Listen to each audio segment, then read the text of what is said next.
Alors nous allons voir dans cette vidéo les principales caractéristiques du van 3 voies et différents montages qui peuvent exister sur les installations avec van 3 voies, qu'elles soient de type manuel ou de type motorisé. D'ailleurs on va souvent les associer à une régulation. Donc d'abord ce qui caractérise la van 3 voies, ça va être sa représentation graphique. Donc les van 3 voies sont représentées par 3 triangles.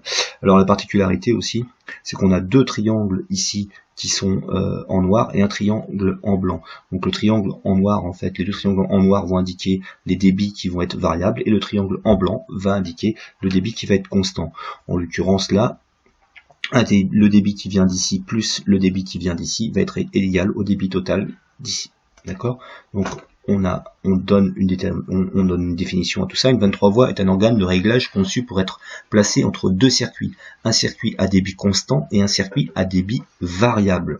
D'accord? Donc ici par exemple, eh bien, on a un débit qui vient de V1, donc qui est variable, et un débit qui vient de V2 qui est variable aussi. Ça va nous donner un débit total V. Donc V1 plus V2 va nous donner V. Donc le côté débit variable se trouve ici à gauche et le côté débit constant à droite. Donc il faut bien avoir cette notion là que on a toujours un débit qui est constant sur une 23 voies et les deux autres débits qui sont variables. D'accord? Alors la 23 voies, donc c'est ce qu'on disait, donc il existe une voie directe, une voie commune et une voie bipasse. En réalité, la voie commune, ça va être la voie où on va retrouver notre circulateur qui va être derrière. Donc ça va être la voie où on va avoir toujours le même débit à passer au travers, d'accord? Et donc les voies directes et les voies bipasses vont varier. Les débits vont varier en fonction, vous voyez, de l'ouverture ou non du piston là. Donc la voie commune est placée en série avec la pompe, c'est ce que je vous disais, et la voie directe est reliée à la voie commune lorsque la vanne est en position ouverte. Oui, la voie directe ici, si mon piston donc est tout en bas, en fait tout le débit qui va passer ici dans la 23 voies va aller vers la voie commune. Si le piston là est en bas, l'étanchéité va être assurée, donc tout le débit qui va venir de la voie directe va aller dans la voie commune, et inversement, si la voie bipasse reliée à la vanne commune lorsque la vanne est en position fermée, c'est-à-dire qu'on imagine que le piston là il aille jusqu'au haut, donc l'étanchéité est assurée, donc ce qu'il y a dans la chambre ici ne pourra pas aller dans la voie commune. En fait ce sera 100% du débit de la voie bipasse qui ira vers la voie commune. Voilà. Donc on a une voie directe, une voie bipasse et une voie commune. Donc la voie commune, ce que je vous disais, toujours le débit constant en blanc, et les voies directes et voies bipasse toujours en noir. Alors, il existe différents types de montage. On existe 4 grands types de montage avec la 23 voies et ça va nous permettre de régler la puissance des émetteurs. Alors pour ça, on va agir sur deux choses. Tout d'abord, on peut agir sur le débit en fonction du type de montage, ou alors on va agir sur la température. Par exemple, le cas numéro 1, ici on voit notre circulateur qui pousse vers la 23 voies, donc ici en blanc, donc le débit là forcément sera constant puisque c'est le débit de notre circulateur. Alors on parle bien sûr de circulateur à vitesse constante, on ne parle pas encore de circulateur à vitesse variable. Donc là notre débit ici constant va agir, va vers la 23 voies, ce qui signifie que les deux débits qui vont varier vont être les deux débits ici. Donc c'est-à-dire que c'est le débit côté utilisateur qui va varier. Donc effectivement, le réglage de la puissance ici se fait par la variation du débit. Donc c'est bien la variation du débit ici qui va amener une puissance plus ou moins importante par exemple de nos émetteurs, de nos radiateurs. Alors on peut partir de la formule que vous connaissez tous, P égale 1,16 QV fois delta T, qui en réalité, elle, vient de la formule puissance est égale à QMAS, donc c'est le débit massique de l'eau, fois le C de l'eau. Alors le C de l'eau, c'est la chaleur massique de l'eau, en fait c'est la quantité d'énergie nécessaire pour élever d'1 degré 1 kg d'eau. C'est-à-dire que si vous voulez élever d'1 degré 1 kg d'eau, eh bien on dit qu'il vous faudra 4,185 kJ. Donc voilà, donc la la chaleur massique de l'eau ne variera jamais, sera toujours de 4,185 kJ par kg par degré Celsius. Et puis enfin, le ΔT. Alors en réalité, ça nous dit quoi? Que le ΔT dans notre cas, il est constant, la différence de température est constante. Le C de l'eau, lui, on a vu qu'il ne variait jamais. Donc, et le débit massique va varier. Alors là, dans ce cas-là, on dit que la vanne est montée en décharge.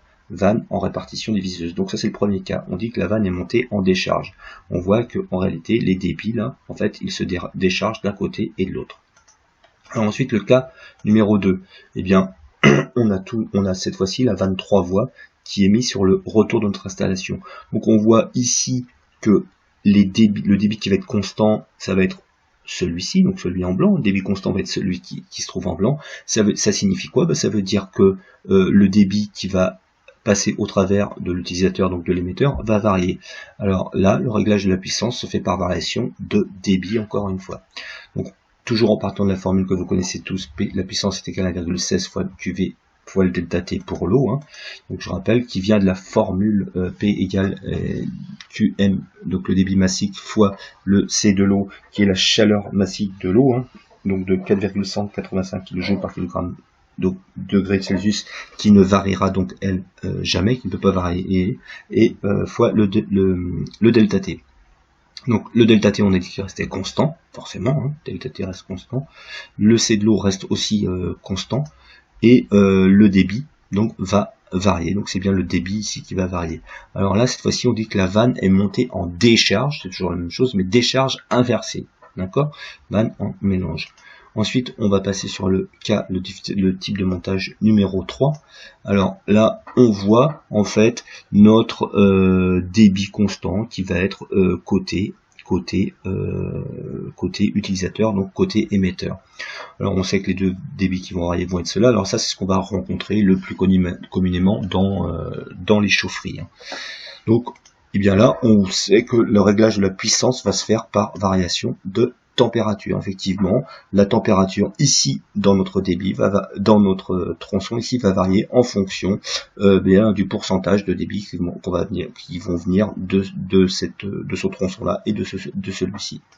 Donc on peut toujours partir de la formule P est égal à 1,16 fois QV fois ΔT, qui vient, je vous le rappelle, de la formule de la puissance est égale au débit massique fois la chaleur massique de l'eau, hein, qui est de 4,185 kJ par kg par degré Celsius fois le ΔT. Alors là, dans notre cas, c'est ce qu'on expliquait, c'est que le ΔT ici sur ce débit-là varie. Par contre, le C de l'eau, lui, reste toujours constant puisqu'il ne peut pas varier, et le débit massique reste constant. Alors là, on dit que la vanne est montée en mélange. D'accord? Donc la vanne 3 voies est montée en mélange, c'est-à-dire qu'elle va mélanger les deux débits qui viennent. Elle va mélanger les deux débits qui viennent ici pour avoir un débit ici qui va varier en température. Donc et enfin le quatrième cas, donc où on a la vanne qui est montée cette fois-ci sur les retours. Donc le débit constant reste le débit ici après utilisation, ici, voilà. Et donc on a nos deux débits variables qui se trouvent ici. Donc là on a le réglage de la puissance qui se fait encore une fois par la variation de la température. Donc toujours sur le même principe. Donc là on a notre ΔT qui est variable, hein. On a notre C qui reste constant, donc la chaleur massique de l'eau reste constant, et le ΔT donc qui reste variable, et le débit le débit massique reste constant. Alors la vanne là, on dit qu'elle est montée en mélange inversé.